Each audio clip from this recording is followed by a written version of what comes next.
Jadi di awalnya itu ada penambahan bahan baku di tengah proses. Ketika di tengah proses produksi, tiba-tiba ditambahkan bahan baku untuk meningkatkan proses produksi. Di materi ini bakal dibahas tentang unit ekuivalen, yakni ketika di tengah proses produksi tiba-tiba ditambahkan bahan baku tadi kan.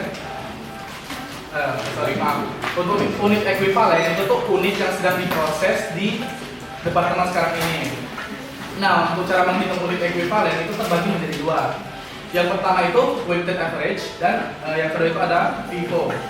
Untuk rumus yang weighted average ini bisa kalian lihat. Rumusnya tuh PDP selesai atau produk dalam proses selesai ditambah dengan persentase PDP akhir dikali dengan PDP akhir. Ini untuk yang weighted average. Mungkin teman-teman bisa catat aja karena ini bakal dipakai terus. Terus yang kedua itu ada cara FIFO atau first in first out. Rumusnya tuh persentase awal dikali dengan persentase yang belum tercapai ditambah PDP sekarang dikurang PDP awal ditambah dengan PDP akhir dikali persentase PDP akhir. Karena bahas kayak gini agak kurang masuk. Di sini aku juga langsung udah nyiapin contoh soal yang bisa dikerjain bareng-bareng. Nih. Di sini aku bikin contoh soal. Nah.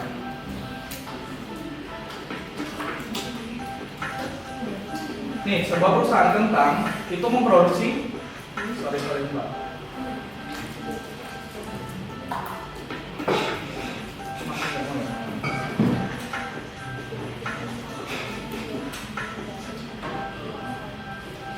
Oke, nih. Sebuah perusahaan kentang memproduksi kentang itu harus melewati dua departemen, yakni departemen kebersihan dan pengemasan. Nih, soalnya itu ini. Diketahui persediaan awal itu 100% selesai di bahan baku dan 50% selesai di biaya konversi. Untuk persediaan akhir itu 75% selesai di bahan baku dan 100% selesai di biaya konversi. Lalu diketahui departemen pembersihan itu sebagai berikut. Jumlah kentang di persediaan awal itu sebanyak 3.200 unit. Jumlah kentang yang ditambahkan itu sebanyak 5.400 dan jumlah kentang yang selesai sebanyak 7.800 dan jumlah kentang yang dalam proses penyelesaian akhir itu sebanyak 800. Terus diketahui lagi kalau barang dalam proses persediaan awal itu rincian biayanya sebagai berikut. Bahan baku 3.760, tenaga kerja 694 dan overhead packingnya 427. Terus untuk biaya yang ditambahkan di proses berjalan itu sebagai berikut, kayak ada bahan baku, tenaga kerja dan overhead sebanyak 9 juta, 2 juta dan 900. Tadi kan ada dua cara pengerjaan ya. Di sini aku bakal ngejelasin yang pertama itu weighted average. Nah, untuk weighted average ini itu kita bakal ngerjainnya melalui 6 langkah. Perlu diingat untuk weighted average ini kata kuncinya tuh di bagian akhir atau rata-rata semuanya. Jadi kita tuh nggak perlu menghitung bagian awal dan bagian akhir. Untuk mencari physical unit itu kalian bisa berfokus ke soal aja. Kita fokus ke dua yang akhir, tentang yang selesai dan tentang dalam proses persediaan akhir. Kalau biasanya dari Bu Desi itu dia tuh ada beberapa departemen di atas lagi, kayak bisa aja ini 3 departemen, 4 departemen, 5 departemen. Nah, tapi kita tuh bakal fokus ke dua akhir ini aja, tentang yang selesai dan tentang di dalam proses akhir. Itu misalnya nih, kalau kalian jumlahkan kedua ini, itu tuh kalian bakal dapat hasil yang sama dengan jumlah dari kedua ini. Jadi yang selesai itu bakal sama jumlahnya dengan yang di awal. Kalau misalnya nih ada ditambahkan di departemen apa kayak jadi sampai 5 departemen, itu totalnya juga bakal sama dengan hasil dua akhir ini. Itu untuk mencari physical unit tadi. Nah, tadi kan udah diketahui nih di awalnya 3.200 dan ditambahkannya tuh 5.400. Dan untuk persediaan yang selesai itu sebanyak 7.800 dan persediaan akhir sebanyak 800. Setelah ini kita cari unit ekuivalennya. Tadi kan seperti PPT yang udah dijelasin tadi, unit ekuivalen dari weighted average itu PDP yang sudah selesai ditambah dengan persentase PDP yang belum tercapai dikalikan dengan PDP akhir. Nih, ini kan unit ekuivalen sudah terbagi jadi dua. Ini ada biaya bahan baku dan biaya konversi. Untuk yang kurang tahu, biaya konversi ini gabungan dari biaya tenaga kerja dengan biaya overhead. Karena ini kita kan fokus ke ini aja ya, kedua ini kok yang weighted average. Kalian lihat lagi soal ini, karena diketahui di persediaan akhir itu 75% selesai di bahan baku. Sorry. Nah, kalau diketahui di soal tadi kan untuk persediaan akhir 75% selesai di bahan baku dan 100% selesai di biaya konversi.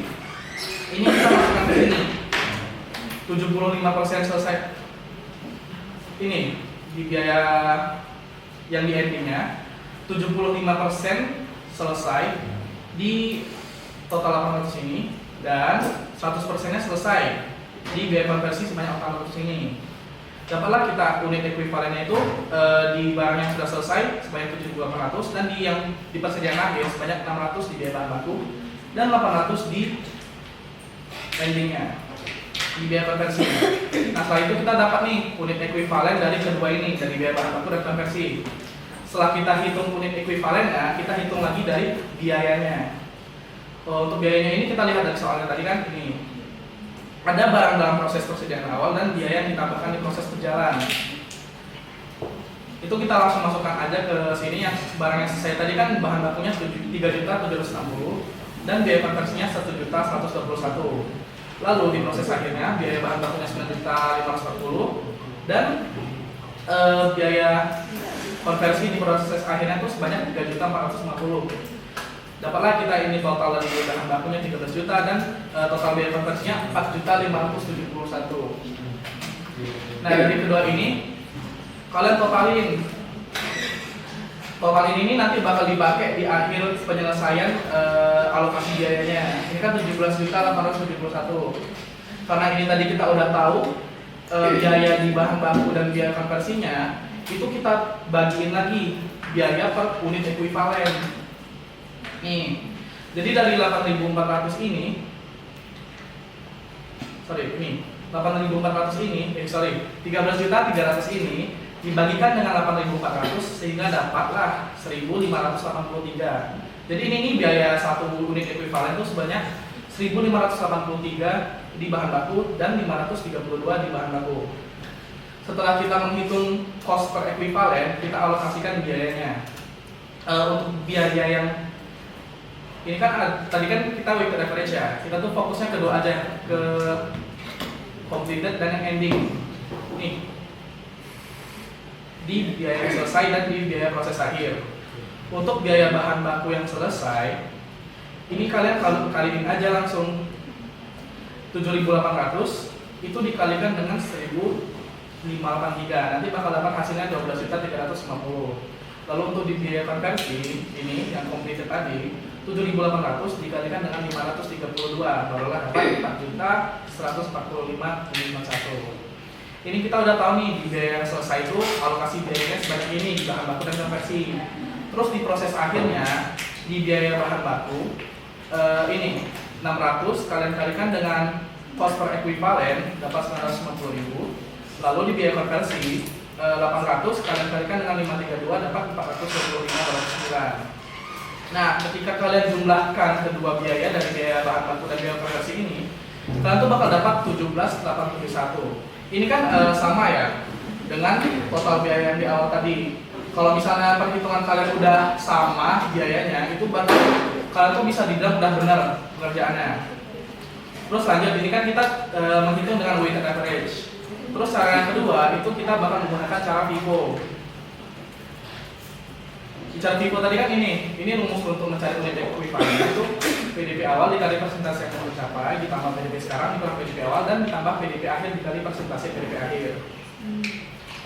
Untuk pengerjaan di FIFO ini physical unitnya sama aja dengan yang tadi, tapi bedanya di unit ekuivalen. Nih, kan tadi kan diketahui persediaan awal 100% selesai di bahan bakunya dan 50% selesai di biaya konversi. Tadi dari rumus unit ekuivalen ini kita kalikan persediaan awal dikali dengan persentase yang belum tercapai. Ini kan tadi 100% ini udah tercapai semua kan, berarti udah nggak ada sisa lagi. Dan di 50% biaya konversi ini masih tersisa 50% lagi yang harus dikerjakan. Jadi dari itu tuh kita masukkan 3.200 dikali dengan 0% dan 3.200 dikali 50% dapat 1.600. Setelah itu kita hitung barang yang selesai dari awal. Ini untuk rumusnya tuh barang yang selesai 7.800 ini itu dikurangi dengan 3.200. Kenapa? Karena ini udah dihitung di awal sini. Jadi kita nggak perlu menghitung dua kali dari sini. Dapatlah 4.600 dan 4.600. Untuk yang endingnya sama aja dengan yang weighted average. Jadi kayak dikali dengan 75% dan dikali dengan 100%. Nah, dari ini kita dapatkan total biaya unit ekuivalennya. Terus kita lanjut ke hitung cost. Karena di FIFO ini nih berfokus ke barang yang pertama masuk dan barang yang pertama kali dulu, first in first out. Itu kan barang yang pertama masuk tuh bakal pertama kali keluar. Jadi untuk perhitungan biaya di persediaan awal ini itu nggak usah dimasukin. Jadi kita bakal fokus ke perhitungan biaya yang ini nih di biaya akhir aja, yang ditambahkan di proses berjalan. Dapatlah ini kita jumlahin 12.990. Terus kita hitung cost per ekuivalen atau biaya per ekuivalennya 9.540 kita bagikan dengan 5.200 unit dan 3.490 kita bagikan dengan 7.000 unit. Setelah kita hitung cost per ekuivalennya, kita alokasikan biayanya. Karena ini first in first out, jadi biaya yang di awal ini itu nggak usah kalian hitung lagi di sini, tapi langsung masukin aja ke alokasi biaya. Di biaya awal 3.200 unit ini dapatlah biaya penyelesaiannya tuh 3.760 dan 1.221. Sedangkan completed from beginning itu yang ini tadi itu sebanyak 0 dikalikan dengan 1834,62. Terus biaya konversi yang completed from beginning itu 1.600 dikalikan dengan 462,86. Terus from started atau yang di 4.600 ini nanti 4.600 nya dikalikan dengan cost per ekuivalen dapat 8.39231 dan 4.600 dikalikan dengan 429,86 dapatlah 2.267.143. Lalu yang from ending atau yang perlu diselesaikan di akhir itu sebanyak 600 dikali 183 dapatlah 1.100.769 dan 800 dikalikan dengan 492,86 dapatlah 394,285. Nah, ketika dua biaya ini sudah ditemukan, itu kalian jumlahkan untuk tahu dia itu benar atau enggak. Biaya yang di FIFO sama di weighted average itu bakal sama. Ini 17871 dan ini 17871. Oke. Terus kita lanjut ke materi. Setelah kita menghitung unit ekuivalen tadi, kita lanjut ke akuntansi untuk barang sisa. Jadi akuntansi untuk barang sisa ini pencatatan di jurnal akuntansi. Nih, misalnya sisa bahan baku yang masih bernilai untuk dijual, contohnya itu kayak sisa kain baju. Jadi kan ketika kita memproduksi kain baju, itu tuh kan masih ada sisa-sisa potongan kain yang nggak bakal kepake tapi masih bisa bernilai untuk dijual. Ini bisa kalian logikain aja penulisannya kayak kas bertambah di debit dan penjualan bertambah di kredit. Itu aja sih kalau akuntansi. Terus akuntansi untuk barang cacat. Ini nih pencatatan kerugian dari barang yang cacat baik dari internal maupun eksternal faktor. Ada dua jenis cacat. Ini ada cacat normal dan cacat abnormal. Untuk cacat normal itu dia tuh masih berada di batas toleransi yang normal untuk salah manusia. Sedangkan cacat abnormal itu diperhitungkan ke tarif overhead pabrik atau sehingga termasuk dalam harga pokok produksi. Nih contoh perhitungan untuk barang cacat tadi, misal Mendoza Plastik. Jadi pabrik yang membuat casing plastik untuk komputer iMac dengan menggunakan bahan injeksi plastik. Pada bulan Oktober, mereka tuh mengeluarkan biaya sebanyak $615.000 untuk membuat 2.500 unit. Nah, dari 2.500 unit itu, 20.000 unitnya itu merupakan unit yang baik dan 500 unitnya itu merupakan unit rusak. Diketahui kalau dari 500 unit rusak itu, 400 unitnya itu rusaknya masih normal, yaitu enggak sempurna 100%, tapi masih bisa digunakan. Berarti unit tersebut rusak walaupun mesin telah dijaga secara cermat. Sementara 100 unitnya itu tadi, itu rusak yang nggak bisa diperbaiki, jadi rusak abnormal. Untuk perhitungnya seperti ini. Tadi kan diketahui biaya manufaktur itu $615.000 dibagikan dengan total unit yang diproduksi sebanyak 20.500, dapatlah $30 per unit. Karena biaya manufaktur, lalu kita hitung kayak dari biaya manufaktur tadi itu yang baik yang mana, yang rusak normal yang mana, dan yang rugi yang mana. Hitung dulu $30 ini kita kalikan dengan 20.000 unit yang baik, $600.000. Lalu biaya kerusakan normal $30 dikali 400 unit yang rusak itu sebanyak $12.000. Nah, ini total biaya manufaktur yang baik telah selesai. Jadi 6.200 ini kita bagikan dengan 2.000 karena yang layak dijual itu yang 2.000 aja, sedangkan yang 500 tadi itu kurang cocok buat dijual. Dapatlah biaya manufakturnya jadinya 30 60. Sedangkan untuk unit rusak yang abnormal ini itu tuh langsung tercatat sebagai kerugian, jadi itu nggak bisa diapa-apain, udah hilang. Lalu dari materi tadi kira-kira ada yang pengen ditanyain nggak? Atau mau langsung lanjut ke bab selanjutnya? Oke, lanjut ke kalkulasi biaya produk sampingan dan produk gabungan.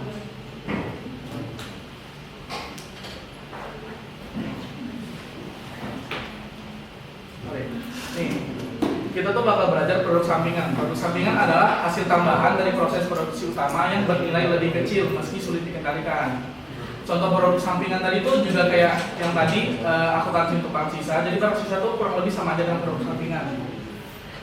Kayak serbuk kayu itu kan dari perusahaan mebel, jadi motong kayu terus ternyata serbuk kayunya itu masih bisa dijual. Jadi itu tuh bisa dibilang produk sampingan.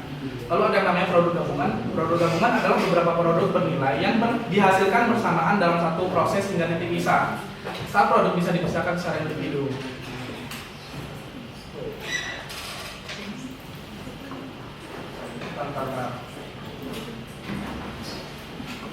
Nih, di produk gabungan dan produk sampingan tadi itu kita bakal ada yang namanya joint cost dan split of point.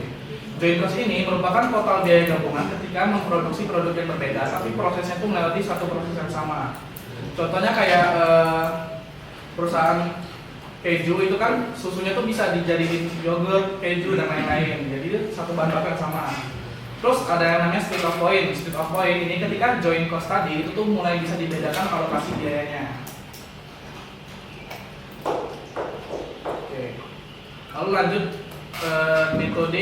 beberapa metode penghitungan alokasi biaya tadi. Di sini kita untuk metode alokasi biaya produk gabungan. Nih. Ada 3 metode yang bakal dipakai untuk metode alokasi biaya produk gabungan. Yang pertama tuh metode unit fisik, metode nilai jual relatif, dan metode net realizable value. Untuk metode unit fisik itu misalnya nih contoh diketahui biaya gabungan perusahaan itu sebanyak 120 juta. Lalu diketahui kalau perusahaan tersebut memproduksi 2 produk, produk A sebanyak 6.000 unit dan produk B 4.000 unit. Untuk mengalokasikannya kita jadiin persentase dulu dari total unit yang diproduksi. Jadi 6.000 per totalnya itu dikalikan dengan total biaya yang dikeluarkan 120 juta. Dapatlah nih produk A 6.000 per 10.000 dikalikan dengan 120.000 dapat 72 juta. Dan untuk di produk B 4.000 dibagikan dengan 10.000 dikali dengan 120.000. Kalau 120 juta dapatlah 48 juta. Jadi ini untuk mengalokasikan biaya dari produk gabungan. Yang kedua itu metode nilai jual relatif. Misalnya ini perhitungan ini itu tuh digunakan kalau udah ada harga jual yang ada di pasar. Misalnya nih joint cost dari produk A dan B itu tuh sebanyak 80 juta.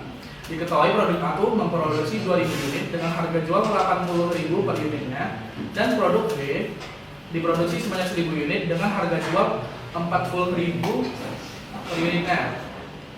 Lalu kita hitung dulu nilai jual dari kedua produk ini kira-kira berapa? 2.000 dikali 80.000 dan 1.000 dikali 40.000. Dapatlah total dari total omset yang bakal didapatkan kalau kita ngejual semuanya itu sebanyak 200 juta. Dari 200 juta ini kita baru bisa mengalokasikan kira-kira berapa sih persentase pembagian joint cost ini. Nih dari produk A itu 160 juta kita bagikan dengan 200 juta dapatlah 80%.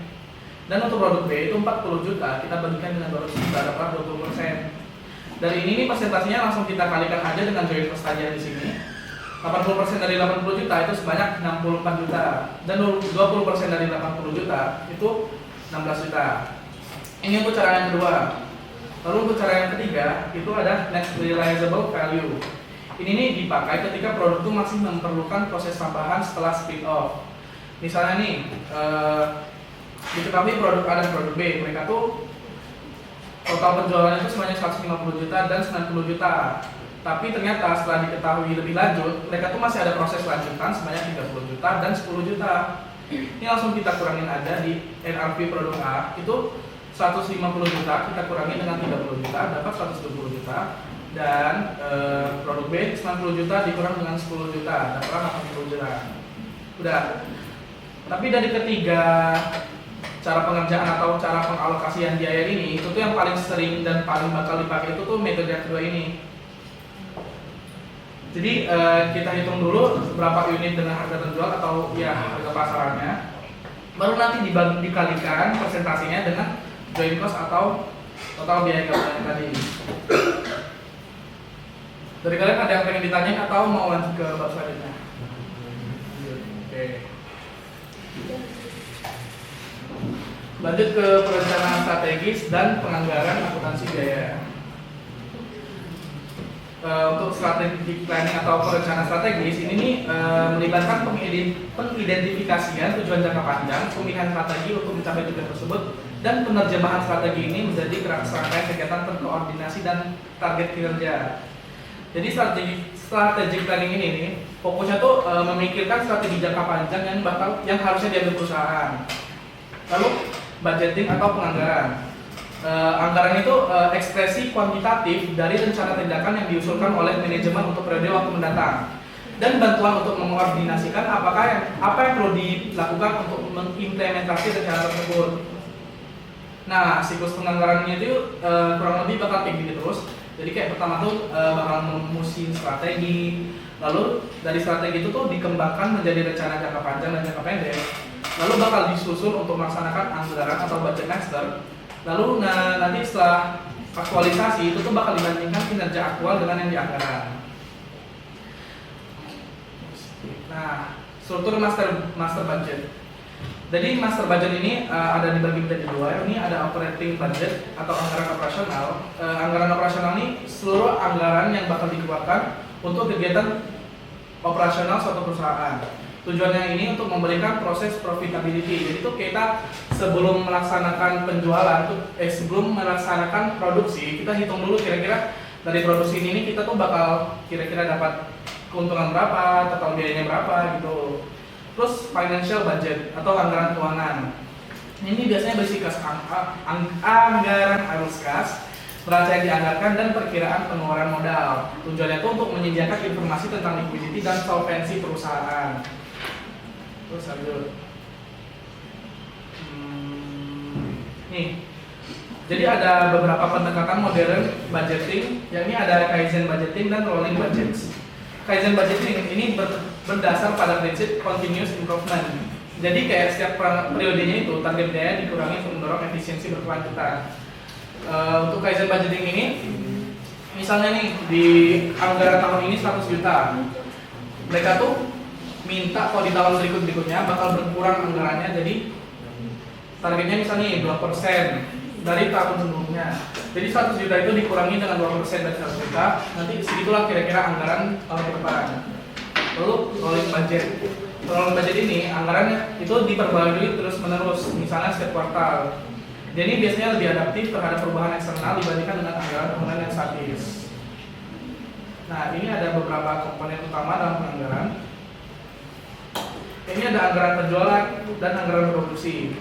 Anggaran penjualan ini total jumlah unit yang dijual dengan harga jual per unit. Anggaran produksi ini penjualan yang diharapkan ditambah persediaan akhir yang diinginkan dikurang persediaan awal.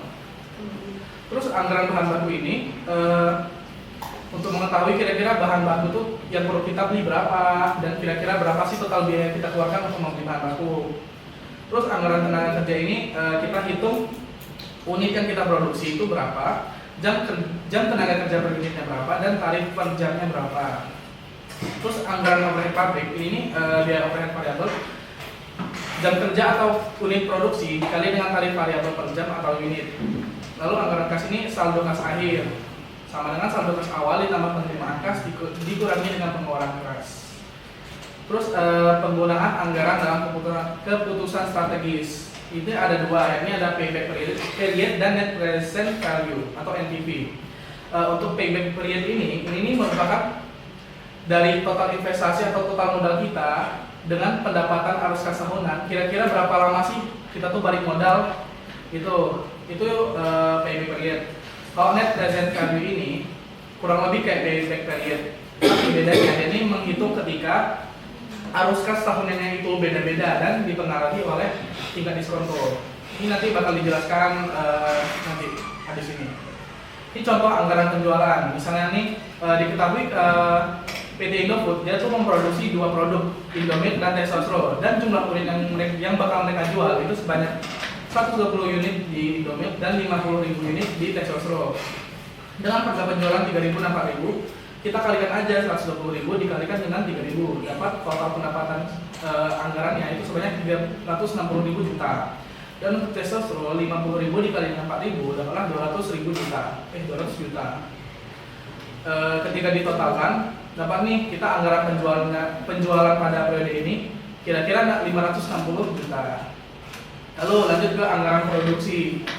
Misal PT Indofood merencanakan penjualan 12.000 unit produk untuk kuartal berikutnya. Tapi mereka ini punya persediaan awal sebanyak 1.500 unit dan perusahaan ini memiliki persediaan akhir produk sebanyak 2.000 unit. Kira-kira berapa sih jumlah unit yang perlu kita produksi sekarang? Untuk menghitung anggarannya itu, rumusnya itu penjualan yang diharapkan ditambah persediaan akhir yang diinginkan dan persediaan awal. Jadi ini kalian logikain aja sih sebenarnya kayak 12.000 unit. Dari 12.000 unit apa yang kita jual nih, kita tuh punya produk awal sebanyak 1.500. Jadi 12.000 kita kurangi dengan 1.500. Tapi perusahaan ini pengen ada persediaan akhir sebanyak 2.000 unit. Kita tambahkan. Jadi 12.000 dikurang 1.500 ditambah 2.000 dapatlah 12.500. Jadi jumlah unit yang harus diproduksi di periode ini itu sebanyak 12.500. Lalu lanjut ke anggaran bahan baku. Misal, ini PT Indofood memproduksi 5.000 unit produk. Setiap unitnya itu membutuhkan 3 kilo bahan baku dan harga beli bahan bakunya itu sebanyak 5.000 per kilonya. Perusahaan itu memiliki persediaan awal bahan baku sebanyak 2.000 kilo dan persediaan akhir bahan baku yang diinginkan itu sebanyak 1.500 kilo. Pertanyaannya itu, kira-kira berapa sih bahan baku yang diperlukan untuk produksi, berapa bahan baku yang harus dibeli, dan berapa sih total anggaran pembelian bahan baku dalam rupiah. Nah, untuk awalnya kita hitung dulu kebutuhan bahan bakunya ini. Produksi yang direncanakan dikali dengan bahan baku per unit. Ini kan tadi direncanain sebanyak 5.000 unit produk dikalikan dengan 3 kilo bahan baku per unit, dapatlah 15.000 kilo. Terus dia nanyain kira-kira berapa sih bahan baku yang dibeli. Karena tadi kita udah dapat kira-kira total bahan baku yang dibutuhkan tuh 15.000, kita kurangin dengan 1.500. Kita tambahkan dengan 1.500 lalu dikurangi dengan 2.000 atau persediaan awalnya tadi, dapatlah 14.500. Jadi total bahan baku yang harus kita beli di periode ini itu sebanyak 4.500. Dan total biaya bahan baku ini kita kalikan dengan harga bahan baku per kilonya sebanyak 8.000. Dapatlah total biaya yang bakal kita keluarkan itu 116 juta. Lalu lanjut ke contoh soal tentang anggaran tenaga kerja langsung. Misal, PT Indofood merencanakan produksi 5.000 unit pada bulan November 2025. Setiap unit produk itu membutuhkan 1,5 jam kerja langsung dan tarif upah tenaga kerja langsungnya itu sebanyak 25.000 per jam. Hitunglah total anggaran biaya tenaga kerja langsung untuk bulan November 2025. Nah, untuk menghitung biaya tenaga kerja ini, kalian langsung kalikan aja unit yang diproduksi itu sebanyak berapa, terus satu unit itu butuh berapa jam, dan kira-kira berapa sih tarif per jam tenaga kerjanya. Dapatkan nih 5.000 dikali 1,5 jam dikalikan dengan 25.000 per jamnya. Kita dapat biaya tenaga kerja yang bakal dipakai itu 187.500.000. Jadi total anggaran biaya tenaga kerja langsung untuk bulan November itu 180.500.000. Lalu lanjut ke anggaran overhead pabrik. Misalnya nih, PT Indofood memperkirakan biaya overhead pabrik untuk bulan November itu sebanyak berikut: biaya bahan penolong 8 juta, biaya listrik dan air 5 juta, biaya penyesuaian mesin 6 juta, biaya pemeliharaan mesin 3 juta, dan biaya gaji mandor 4.500.000. Diketahui Total jam kerja langsung yang direncanakan adalah 6.000 jam. Hitunglah total anggaran overhead pabrik dan tarif overhead pabrik per jam kerja langsung. Jadi untuk menghitung biaya overhead ini, selain dari biaya bahan baku dan tenaga kerja, itu tuh masuknya ke overhead. Kalau misalnya dia ada diketahui beberapa yang lain itu, kalian fokus aja ke selain bahan baku dan selain tenaga kerja. Ini kalian jumlahin dari semua ini, dapatlah 26.500.000. Nah, dari 26.500.000 ini kita bagikan dengan total overhead jamnya, yakni 6.000 jam. Dapatlah per jamnya itu 4.416,67.000. Lalu lanjut ke anggaran kas. Misalnya tuh PT Indofood merencanakan penerimaan kas sebanyak 80 juta pada bulan Maret. Pengeluaran kas bulan tersebut ini sebanyak 95 juta. Saldo kas awal Maret itu sebanyak 25 juta. Kira-kira berapa sih saldo kas akhir bulan Maret? Jadi untuk menghitung itu ya saldo kas awal ditambah dengan penerimaan kas dikurangi dengan pengeluaran kas. Jadi di akhir periode bulan Maret itu nanti kas yang ada itu sebanyak 10 juta. Lalu lanjut ke contoh perhitungan NRV. Nih, misalnya payback period. Contohnya tuh PT Mandiri Sejahtera sedang mempertimbangkan investasi pembelian mesin cetak otomatis senilai 150 juta. Mesin ini diperkirakan akan menghasilkan arus kas bersih sebesar 40 juta per tahun secara konstan. Pertanyaannya, kira-kira berapa lama waktu yang dibutuhkan untuk mengembalikan investasi arus tersebut? Ini dari soal ini kalian langsung masukin aja ke rumus ini, arus kas tahunan dibagi dengan investasi awal. Tadi kan arus kas tahunan itu 40 juta. Soal ini kayaknya kebalik deh. Jadi arus kas tahunan itu 40 juta dengan investasi awal 150 juta. Ini langsung kalian bagi aja, nanti kalian bakal dapat kira-kira 0,36. Jadi sebanyak 0,36 tahun itu kalian sudah bisa dibilang sudah balik modal. Lalu lanjut ke cara selanjutnya, NPV atau Net Present Value. Net Present Value ini merupakan selisih antara nilai sekarang dari kas arus masuk dan arus kas keluar selama periode waktu tertentu. Dengan ada dua cara, ini ada metode sigma dan metode faktor present value. Rumus yang pertama ini ada metode sigma, ini NPV sama dengan sigma R tahun per 1 tambah R pangkat tahun dikurangi dengan investasi awal. Untuk rumus ini biasanya itu digunakan kalau arus kas tahunnya itu berbeda-beda. Atau nih NPV sama dengan arus kas tahunan dikali dengan faktor present value dikurangi dengan investasi awal. Ini nih kalau misalnya dikasih tahu present value anuitasnya itu berapa, kalau tidak bisa kalian cari sendiri aja. Ini rumusnya. Tapi untuk rumus faktor present value ini itu biasanya digunakan kalau arus kas tahunannya sama. Kita langsung lanjut aja ke contoh perhitungannya. Misal ini, PT Indofood mempertimbangkan investasi mesin baru seharga 250 juta. Mesin diperkirakan memberikan arus kas stabil 70 juta per tahun selama 5 tahun. Jika tingkat diskonnya 10%, tentukan apakah proyek layak berdasarkan NPV. Gunakan faktor present value anuitas 5 tahun 10%. Atau sebanyak 3,791. Ini kan kita hitung dulu aja dengan menggunakan metode sigma ini tadi. Kita hitung sigma R tahun dibagi dengan 1 tambah R pangkat tahun. Kita hitung dulu tahun ke-1. Karena tadi arus kas tahunannya itu 70 juta, kita bagikan dengan 1 ditambah tingkat diskonto dipangkati dengan 1. Dapatlah ini 70 juta dibagi dengan 1,1 pangkat 1 dapat 63 juta. Kalau di tahun kedua 70 juta itu dibagi dengan 1 tambah 0,1 pangkat 2 dapatlah 57 juta 851. Di tahun ketiga arus kas tahunnya kan masih sama 70 juta. Itu dibagi dengan 1 tambah 0,1 pangkat 3 dapatlah 52 juta 592.036. Di tahun keempat 70 juta dibagi dengan 1 tambah 0,1 pangkat 4 dapatlah 47 juta 810.942. Di tahun kelima 70 juta itu kalian bagi dengan 1 tambah 0,1 pangkat 5 dapatlah 43 juta 464. Nah dari total ini semua, ini kalian totalin semua dari tahun ke-1 sampai ke tahun ke-5 dapatlah nih 265 juta 335. Baru tadi di rumusnya, ini kalian kurangi dengan investasi awal. Dari total ini tadi 265 juta ini dikurangi dengan 250 juta, dapatlah 15 juta. Jadi kira-kira dari investasi tadi itu bakal menghasilkan keuntungan atau surplus banyak 15 juta 350 ribu. Terus kita coba nih rumus yang lainnya tadi yang metode EV atau present value. Nih misalkan dengan asumsi soal yang sama, kita langsung kaliin aja. Karena di sini tadi diketahui udah value anuitasnya itu sebanyak 3,791. Kita langsung masukin aja 70 juta dikali dengan 3,791 dikurangi dengan investasi awal sebanyak 250 juta. Dapatlah 15 juta 350. Tapi kalau misal kalian nggak dikasih tahu nih faktor present value-nya itu berapa, itu bisa kalian hitung sendiri nih. 1 dikurangi dengan 1 ditambah tingkat diskonto pangkat minus jumlah tahun dibagi dengan tingkat diskonto. Nih. Atau bisa aja dengan langsung masukin ke sini 1 dikurangi 1 tambah 0,1 dipangkat minus 5 dibagikan dengan 0,1.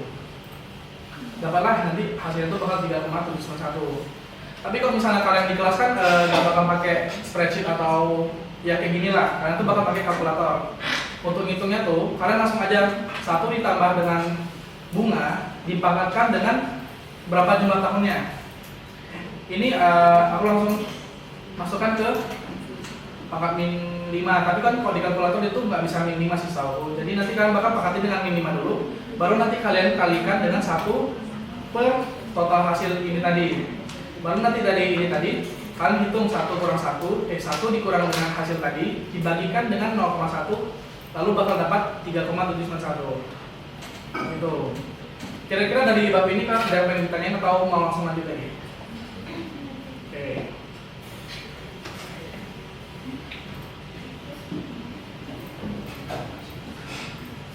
Lalu lanjut ke anggaran, laporan perakiraan dan masalah-masalah perilaku non manufaktur. Nih, definisi anggaran. Anggaran itu rencana kerja yang disusun secara tertulis, kuantitatif, formal, dan sistematis mengenai perkiraan kegiatan, penerimaan dan pengeluaran yang dinyatakan dalam unit satuan dan berlaku untuk jangka waktu tertentu dalam menjalankan operasional sehari-hari. Nah, di sini ada beberapa jenis anggaran, yakni ada anggaran operasional, anggaran keuangan, anggaran tetap, anggaran induk, anggaran keberlanjutan, anggaran yang selalu diperbarui, dan anggaran investasi. Tujuan dari sistem penyusunan anggaran ini untuk menjadi pedoman bagi kegiatan operasional, membantu alokasi sumber daya, memonitor dan mengontrol kinerja keuangan, membantu proses pengambilan keputusan dan menyelaraskan tujuan tiap unit dengan tujuan organisasi. Nah, untuk cara pertama sistem penyusunan anggaran ini ada sistem anggaran induk tradisional. Nih, anggaran induk tradisional atau traditional master budget adalah rencana keuangan menyeluruh dan terintegrasi yang disusun secara periodik berdasarkan data historis dan proyeksi masa depan. Sistem ini merupakan pendekatan profesional yang banyak digunakan di perusahaan manufaktur dan jasa untuk mengkoordinasikan seluruh aktivitas perusahaan dalam periode tertentu. Jadi misalnya nih, PT Brawijaya, perusahaan manufaktur, itu menghabiskan biaya pemasaran sebanyak 100 juta pada tahun 2024. Karena di anggaran tahun 2025, mereka ini pengen naikin anggarannya, mereka langsung patok aja dari seluruh pemasaran itu naik 10%. Jadi 100.000 ditambah 10% dari 100.000 dapatlah 110.000. Kira-kira kayak gitu pengertian tentang sistem anggaran induk tradisional. Lalu lanjut ke ZBB atau Zero Based Budgeting. Zero Based Budgeting ini metode penyusunan anggaran di mana setiap aktivitas itu harus dijustifikasi dari nol untuk setiap periode anggarannya. Jadi di sistem penyusunan anggaran ini itu tuh bakal kalian hitung sendiri kira-kira harga di pasaran anggarannya itu berapa. Kalian tuh nggak boleh berpacu pada periode sebelumnya. Itu. Ini contoh, misalnya PT Brawijaya, perusahaan retail ingin menyusun anggaran promosi tahunan. Dia punya pemasaran, menyusun decision package untuk tiap aktivitas, pada iklan digital sebanyak 300 juta, program loyalitas pelanggan 200 juta, iklan di radio 150 juta, dan sponsorship event 100 juta. Nah, dari 300 juta dan 200 juta ini, target mereka tuh mereka tuh ningkatin di iklan digital karena iklan digital ini menaikkan traffic penjualan mereka sebanyak 30% dan program loyalitas pelanggan meningkatkan tingkat retensi sebanyak 20%. Hasil evaluasi menunjukkan kalau iklan digital dan program loyalitas paling efektif, maka dua aktivitas tersebut yang bakal diprioritaskan. Sementara radio dan sponsorship itu dipangkas atau dieliminasi. Anggaran akhir itu bisa jadi lebih kecil dari tahun lalu, tapi bakal lebih efektif. Gitu. Terus yang ketiga itu ada pencadangan atau apropriasi. Metode penganggaran ini itu tuh digunakan untuk mengalokasikan dana secara khusus untuk menghadapi kewajiban atau pengeluaran tertentu di masa depan dan tidak boleh digunakan untuk manfaat lain. Tujuannya itu untuk menjaga kestabilan keuangan perusahaan dan menghindari gangguan likuiditas jika terjadi pengeluaran mendadak atau bersifat periodik. Ini contohnya tuh cadangan pergantian mesin, misalnya nih harga mesin baru itu sebesar 100 juta, umur pakainya itu 5 tahun. Maka kira-kira setiap tahun perusahaan itu perlu menyisihkan sebanyak 20 juta untuk membeli mesin di 5 tahun yang akan datang. Gitu. Lalu contoh lainnya lagi, perusahaan tuh pengen menyiapin dana darurat sebesar 60 juta dalam 3 tahun. Maka pada setiap tahunnya itu mereka tuh harus menganggarkan sebanyak 20 juta untuk anggaran apropriasi ke dana darurat. Lalu sistem penyusunan terakhir itu ada PPBS atau Planning, Programming and Budgeting System. Ini merupakan pendekatan penyusunan anggaran yang mengintegrasikan perencanaan jangka panjang, pemrograman kegiatan, dan penganggaran secara sistematis dan terpadu. Sistem ini bakal banyak digunakan oleh organisasi sektor publik dan pemerintah, tapi juga bisa ditetapkan dalam sektor swasta yang memiliki banyak program atau unit kerja. Jadi di PPBS ini nih ada contoh planning, programming, meningkatkan mutu pendidikan dasar dan peningkatan kualitas guru dan sarjana pembelajaran. Program yang bakal diberikan itu contohnya itu kayak ada pelatihan guru SD sama 3 tahun, pengadaan buku dan alat peraga pendidikan, dan rehabilitasi 50 gedung sekolah dasar. Nah, lalu lanjut ke budgeting. Dari planning dan program tadi itu kalian masukin kira-kira outputnya itu berapa dan biaya anggaran yang kira-kira bakal dikeluarkan itu berapa. Nah, oke, lanjut ke sistem penyusunan anggaran. Itu ada 2 cara, ini ada top down budgeting dan bottom up budgeting. Top down budgeting ini metode manajemen tingkat atas ketika penyusunan anggaran itu ditetapkan langsung oleh manajemen puncak atau top level manajemen, lalu kemudian didistribusikan ke seluruh divisi atau unit kerja di bawahnya. Untuk ciri-ciri pendekatan top down ini biasa tuh inisiatif dari manajemen pusat, pengambilan keputusan itu lebih bersifat sentralistik. Lalu contohnya tuh, misal manajemen perusahaan itu menetapkan bahwa total anggaran tahun depan itu totalnya itu 1 miliar. Itu bakal dialokasikan sebanyak produksi 500 juta, pemasaran 300 juta, dan administrasi 200 juta. Jadi setiap divisi dari divisi produksi, pemasaran, dan administrasi itu tinggal merinciin aja anggarannya itu sesuai dengan batas tersebut tanpa meminta tambahan, kecuali disetujui oleh manajemen. Lalu cara kedua itu ada bottom up budgeting. Bottom up budgeting ini dia tuh anggaran yang dibuat oleh divisi-divisi di bawahnya tadi. Misalkan ini ada produksi, pemasaran, dan administrasi. Jadi mereka ini bakal menghitung dulu kira-kira anggaran berapa besar sih anggaran yang mereka minta di periode tersebut, baru nanti ditanyain ke atas atau dimintain persetujuan. Itu kalau yang bottom up budgeting. Lalu lanjut ke pengumpulan informasi penganggaran. Nah, ini ada perkiraan penjualan dan perkiraan variabel lainnya. Di laporan perakiraan ini, dia tuh laporan keuangan yang berisi perkiraan atau proyeksi keuangan di masa depan berdasarkan data historis, asumsi, dan tren yang diharapkan. Di laporan perakiraan ini bakal mencakup anggaran laporan laba rugi dan anggaran neraca. Anggaran laba rugi ini merupakan perencanaan keuangan yang memproyeksikan pendapatan, beban, dan laba rugi bersih yang diharapkan perusahaan dalam periode tertentu, biasanya 1 tahun fiskal.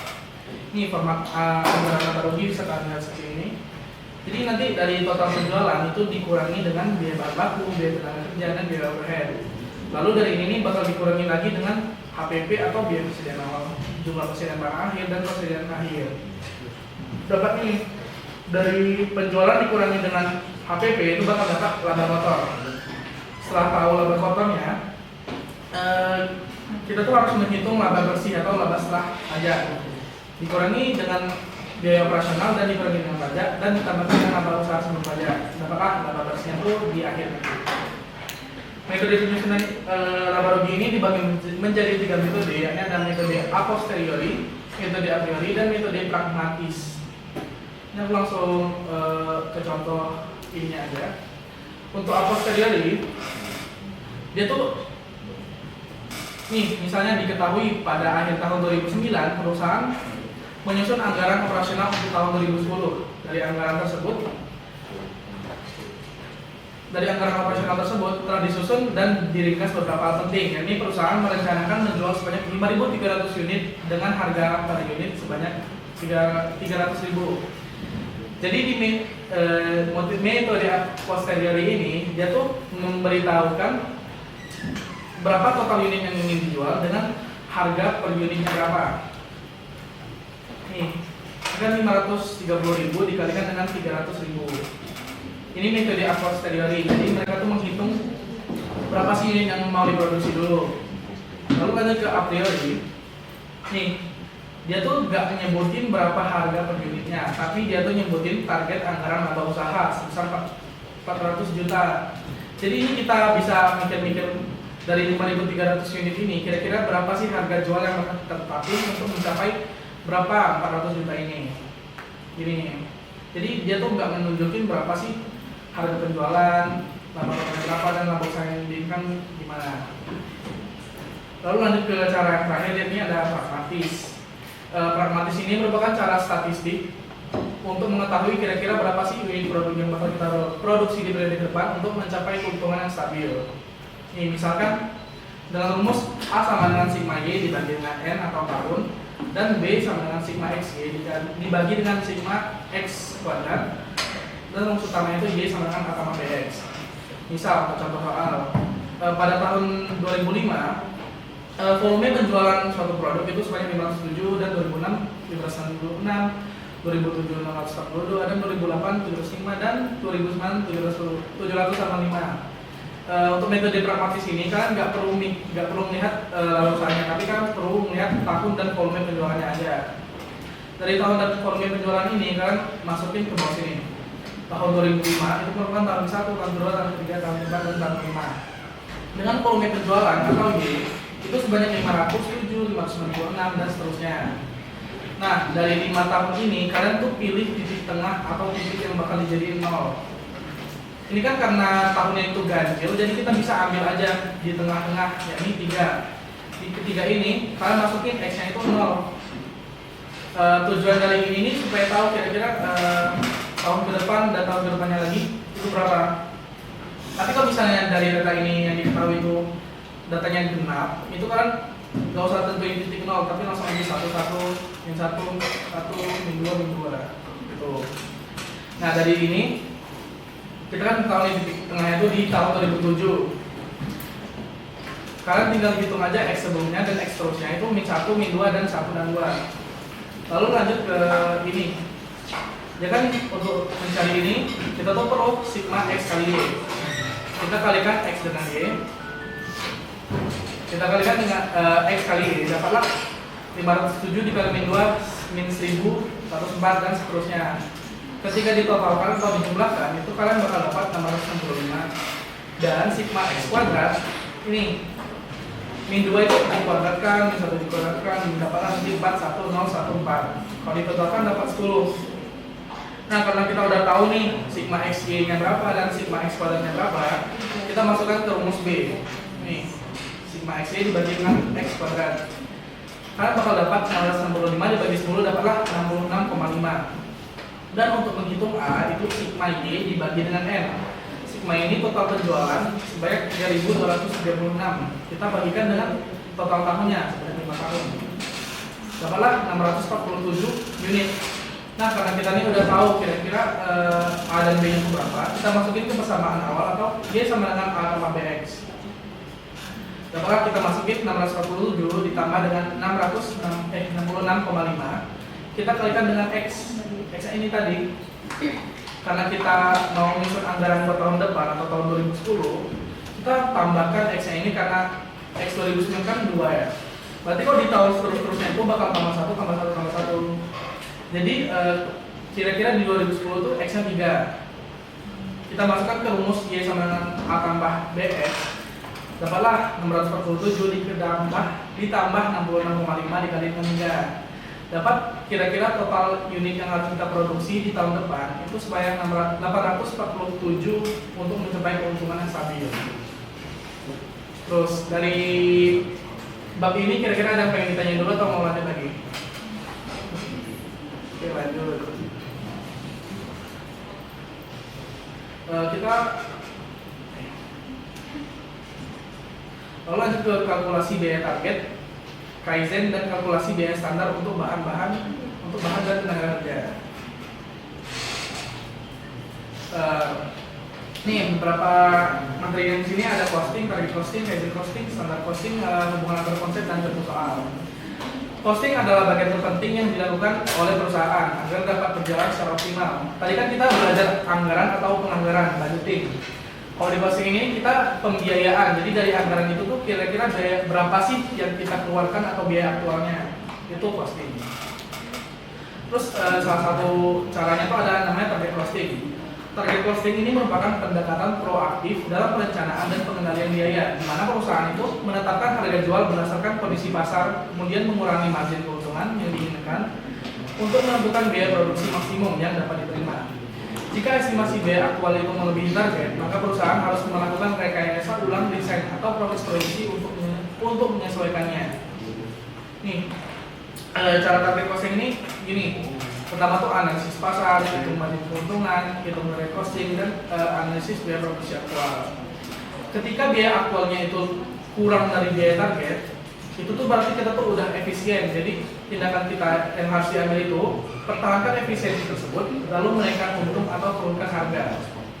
Tapi kalau misalnya biaya aktual kita itu melebihi dari biaya target, maka kita tuh harus lebih menekankan biaya, mengubah desain, mengefisiensi proses, atau merevisi strategi harga dan margin.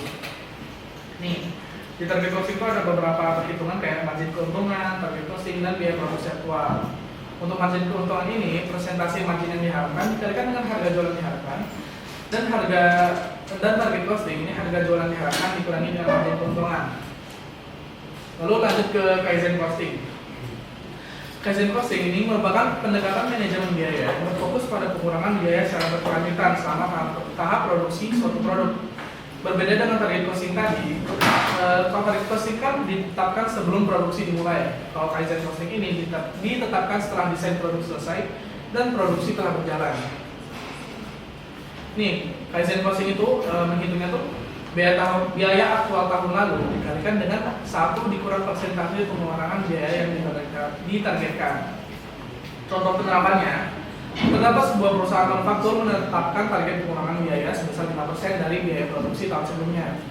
Tim produksi kemudian mengidentifikasi area-area dalam proses produksi, kemudian mengidentifikasi area-area dalam proses produksi yang dapat diperbaiki untuk mencapai target tersebut, seperti mengurangi bahan baku atau meningkatkan efisiensi mesin produksi. Lalu lanjut ke standar costing. Standar costing merupakan metode akuntansi biaya yang menetapkan estimasi biaya produksi untuk suatu produk atau jasa sebelum proses produksi berlangsung. Biaya ini mencakup beberapa komponen seperti bahan baku, tenaga kerja langsung, dan biaya overhead pabrik.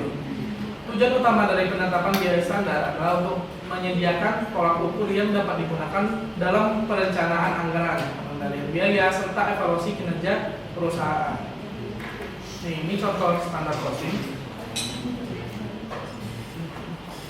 Misal sebuah perusahaan itu berencana memproduksi 300 unit. Produk yang dari 300 produk itu estimasinya itu sebagai berikut: bahan bakunya 100.000 per unit, tenaga kerja 5 jam per unit dengan tarif 50.000 per jam, overhead variabelnya 80.000 per unit, dan overhead tetapnya 100.000. Pertama tuh kita hitung dulu biaya standarnya itu berapa. Jadi dari 300 unit ini kita kalikan dengan harga bahan bakunya sebanyak 100.000 per unit, ditambah 30 juta untuk biaya bahan baku. Lalu di biaya tenaga kerja itu kita kalikan aja langsung 300 unit dikali dengan 5 jam dikalikan dengan 50.000 atau dengan tarif kerjanya tadi, ditambah 75 juta. Lalu biaya overhead itu unit produksi atau 300 unit ini dikalikan dengan biaya variabel 80.000 per unit ditambah dengan overhead tetap, dapatlah 24.100.000. Lalu menghitung total biaya standar. Kita tinggal tambahkan aja ketiga biaya ini, biaya bahan baku, tenaga kerja, dan overhead, dapatlah nanti 129.100.000. Lalu dari 129 juta ini kita hitung lagi biaya standar per unitnya. 129 juta 100.000 itu kita bagikan dengan 300 unit, dapatlah biaya standar per unitnya 430.000,333. Nih. Lalu lanjut ke contoh soal. Tadi kan target costing. Terdapat sebuah perusahaan yaitu pengen membuat produk baru atau smartphone. Perusahaan tersebut mengetahui kalau harga jual pasar sekitar 3 juta. Dan perusahaan tersebut pengen keuntungan yang didapat itu sebanyak 500.000. Maka target cost itu harga jual yang diharapkan dikurangi dengan margin keuntungan. Tadi kan dia udah ngecek harga pasar itu 3 juta. Dikurangilah dengan margin keuntungan yang dia pengen sebanyak 500.000. Jadi total biaya atau total HPP yang harus dikeluarkan itu tuh maksimal 2.500.000 untuk mendapatkan keuntungan 500.000 ini. Lalu lanjut ke contoh selanjutnya. Sebuah perusahaan memproduksi komponen elektronik atau spare part dengan biaya produksi saat ini sebanyak 100.000 per unit. Manajemen menetapkan target pengurangan biaya sebesar 2% setiap tahunnya secara bertahap selama 3 bulan. Nah, pada bulan pertama itu kita kurangin atau dengan menggunakan metode Kaizen tadi, kita kurangi 2% per setiap bulannya. Jadi ini perhitungan bulan pertama 100.000 dikurangi dengan 2.000 atau 2% dari 100.000 adalah 98.000. Di bulan kedua kita hitung 2% kali 98.000 dapatlah 1.160. Lalu 98.000 tadi dikurangi dengan 1.960.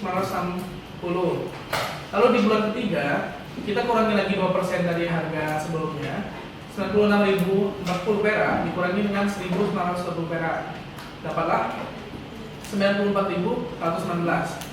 Jadi dalam 3 bulan terakhir tadi itu terjadi penghematan sebanyak 100.000 dikurangi 94.119 perak.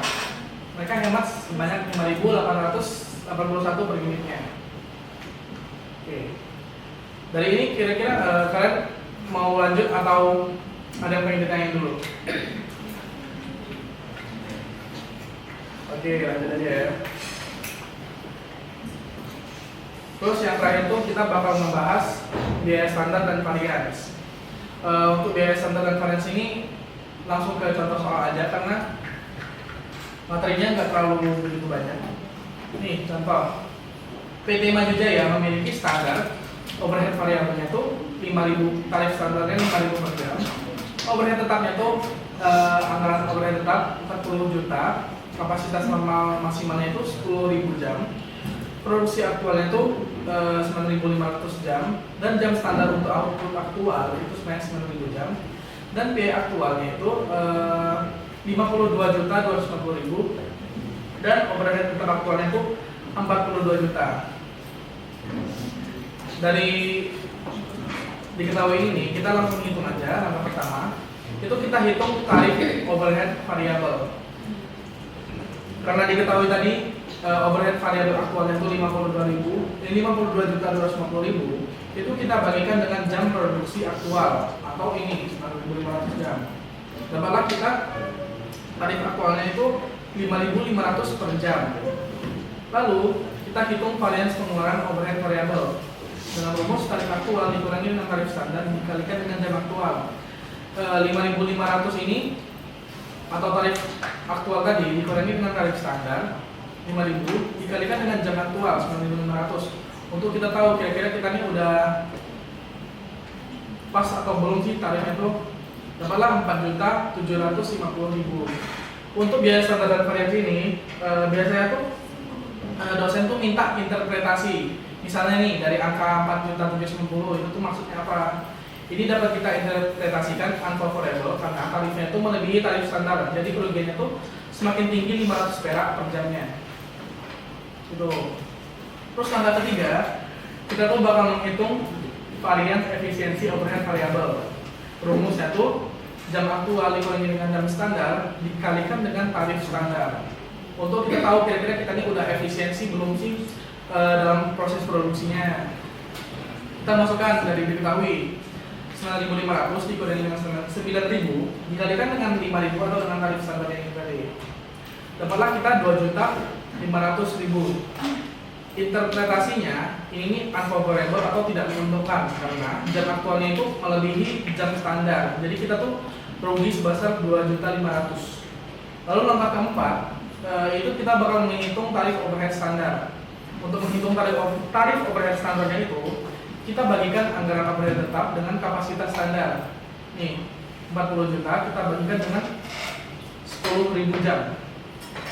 Dapatlah kita 4.000 per overhead standarnya. Lalu langkah kelima, kita tuh bakal menghitung varians anggaran overhead tetap atau perbedaan dari anggaran tetap aktual dan anggaran tetap anggaran. 42 juta ini kita kurangi dengan anggaran overhead tetap 40 juta, dapatlah 2 juta.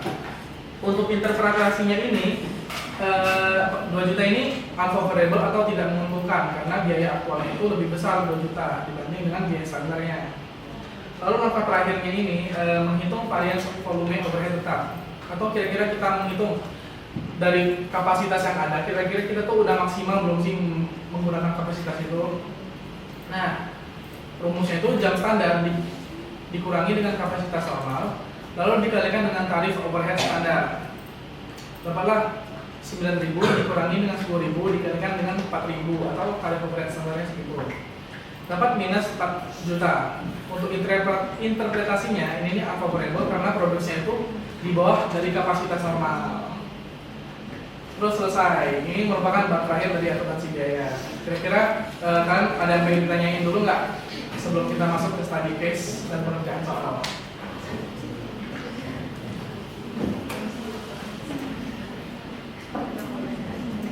Oke, kalau misalnya kalian nggak ada, aku ada nyiapin beberapa soal yang bisa kalian kerjain dulu. Terus nanti bakal kita bahas sama-sama. Dan kalian kan coba aja kerjain dulu ini selama waktu 5 menit. Terus nanti setelah 5 menit kalau ada yang pengen maju boleh maju, atau kalau nggak ada kita langsung bahas bersama-sama aja. Kursi. Dapatlah di persediaan awal itu 2.100 yang ditambahkan 7.800, yang selesai itu sebanyak 8.200 dan yang sedang diproses akhir itu sebanyak 1.700. Dari physical unit ini kita hitung unit ekuivalen untuk weighted average. Kalau untuk weighted average tadi kan fokus ke bagian akhir ini aja ya. Itu 8.200 dan selesai bahan bakunya itu sebanyak 60% di bahan baku dan 70% selesai di biaya konversi. Itu tinggal kalian kalikan aja 1.700 dikali dengan 60% dan 1.700 dikali dengan 10%. Jadi dapat unit ekuivalen bahan bakunya itu 9.200 dan unit ekuivalen di biaya konversinya itu sebanyak 9.390. Dari unit ekuivalen ini lalu kita hitung cost atau total biaya yang kita keluarkan.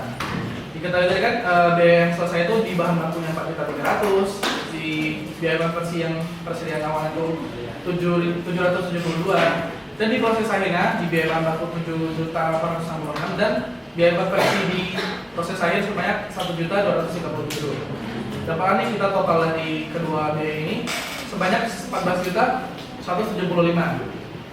Nah, setelah kita mengetahui biayanya, kita tuh bakal menghitung cost per equivalent atau biaya per unit equivalent yang kita produksi.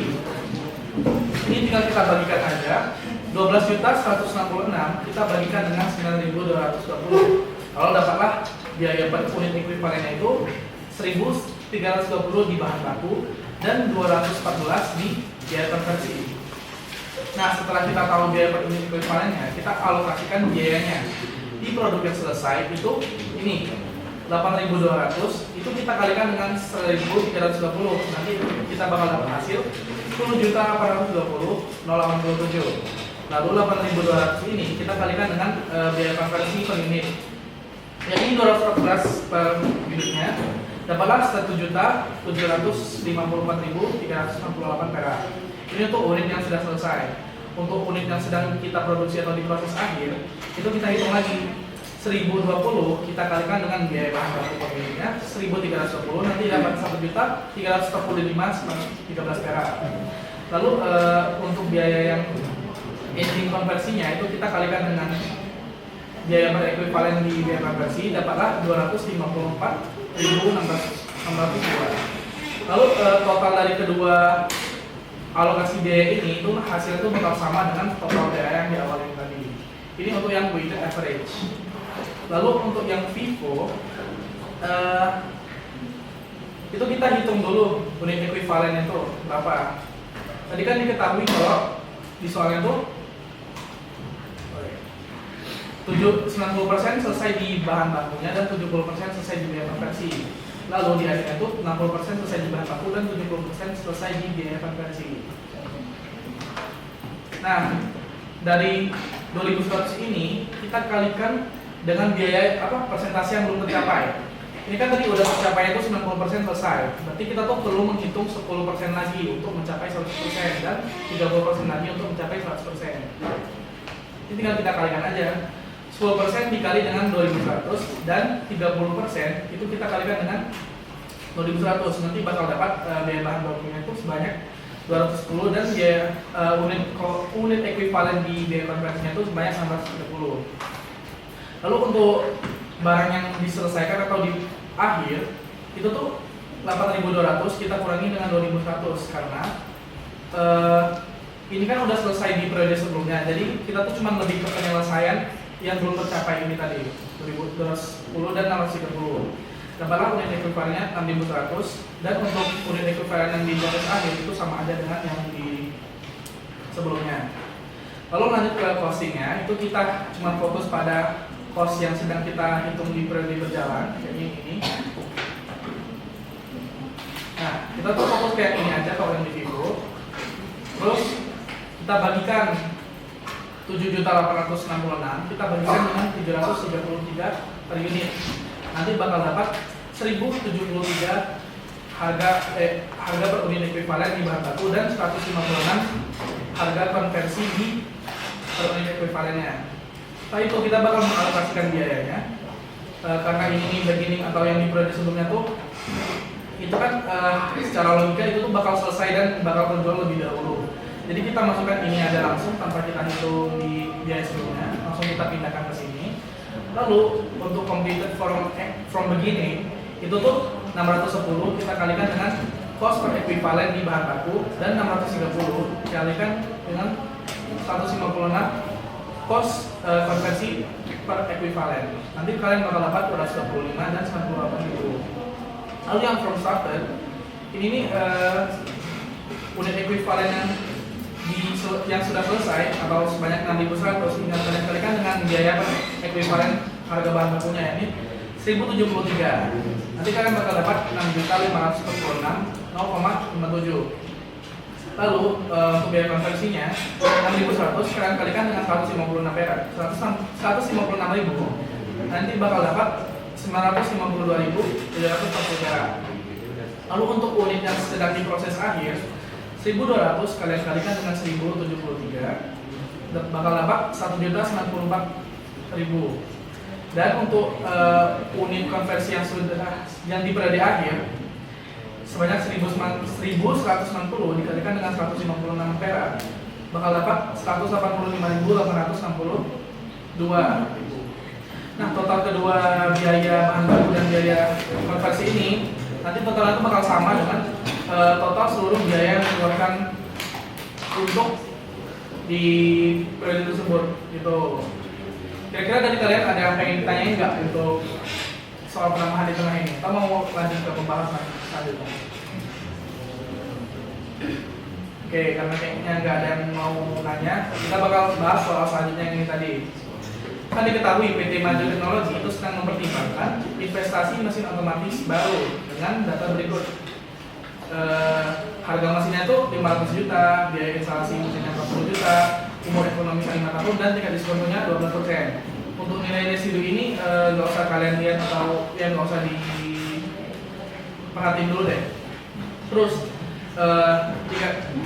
dengan arus kasnya itu per tahun sebanyak Tahun pertama 120 juta, tahun kedua 150 juta, dan tahun ketiga 160 juta, tahun keempat 200 juta, dan tahun kelima 220 juta. Karena ini arus kasnya tuh beda-beda tiap tahunnya, itu kita bakal menggunakan rumus yang ini tadi. NPV sama dengan sigma R tahun per 1 tambah tingkat diskon tuh pangkat tahun dikurangi dengan investasi awal.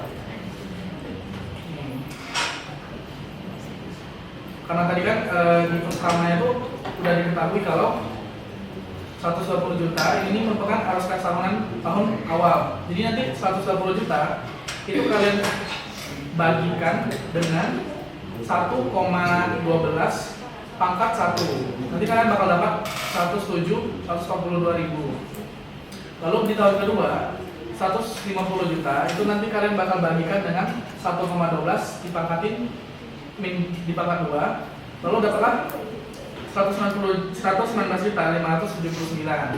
Lalu di tahun ketiga 180 juta itu nanti bakal kalian bagikan dengan 1,12 pangkat 3, lalu hasilnya itu 128 juta 120.000.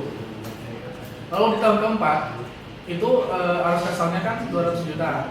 200 juta itu nanti kan bagikan dengan 1,12 pangkat 4, lalu dapat 127, 103.000. Lalu di tahun kelima 220 juta itu kalian bagikan dengan 1,12 pangkat 5, lalu nanti bakal dapat 124 juta 833. Nah, dari seluruh arus kas tadi ini bakal kalian jumlahin, lalu kalian bakal dapat 606 juta 779.000 dan 907 perak.